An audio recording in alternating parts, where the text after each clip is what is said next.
The desert night is a strange place. The kind of darkness that doesn't simply fall, it swallows.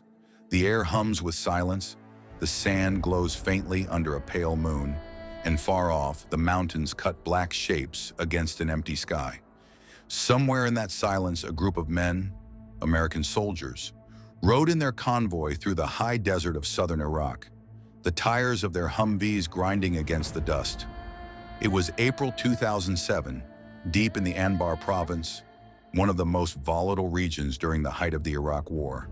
They were tired, dust-covered, and wired from weeks of night patrols. Routine, predictable, until that night. The first to notice it was Specialist Andrew Collings, a soft-spoken kid from Montana with a fascination for astronomy. He saw it first, a faint light hovering above the desert, white at first, then shifting to a pulsing orange. At first he thought it was a flare, but flares fall. This one didn't. It followed. From the gunner's hatch, he radioed to the lead vehicle. "You seen that? The light at our 9 o'clock?" The sergeant replied, "Probably a drone or flare. Keep eyes forward."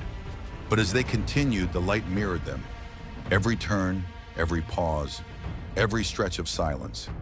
What began as curiosity soon turned to unease. Within minutes, more men spotted it. Now 2 lights, side by side, moving silently across the sky. No sound, no aircraft markings, no rhythmic blinking like a helicopter. Just an unearthly, fluid movement. One soldier later said it was like the stars themselves were awake. As the convoy pushed deeper into the desert, the lights grew brighter, until suddenly they split. 2 became 4, 4 became 6, perfectly aligned, hovering in formation. Then one by one they began to move, darting at speeds impossible for any aircraft they knew. The radio chatter spiked with confusion. "Those aren't ours. They're moving too fast. What the hell are we looking at?" Back at Camp Ramadi, the command center picked up nothing unusual on radar. No aircraft, no flares, no weather events. The sky, according to official logs, was clear. Yet for the next 45 minutes, those soldiers, battle-hardened, trained, skeptical, swore they were being followed. They stopped their vehicles, engines off. Silence. Even the desert wind seemed to vanish. The only sound was the creak of gear and the pounding of adrenaline.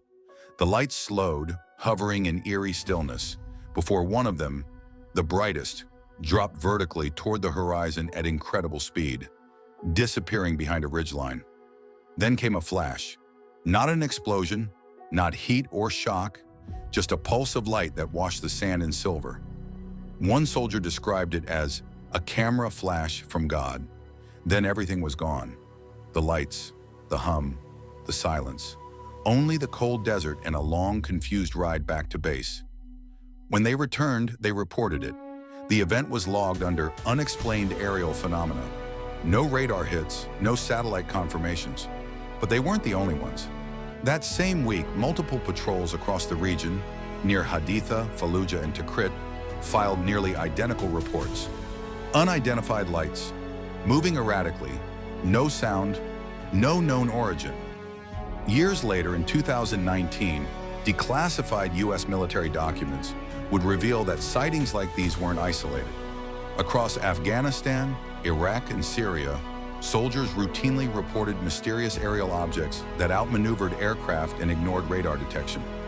The Pentagon's Advanced Aerospace Threat Identification Program, AATIP, quietly logged these incidents, often under anomalous aerial vehicles. What made this particular case stand out was how personal it became. Specialist Collings, now a civilian, gave an interview years later. He recalled, "It wasn't what we saw that scared me. It was what I felt. Like it knew we were watching it. Like it was curious about us, he wasn't alone."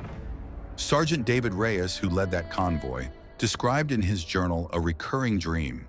The same light, hovering outside his barracks, humming faintly.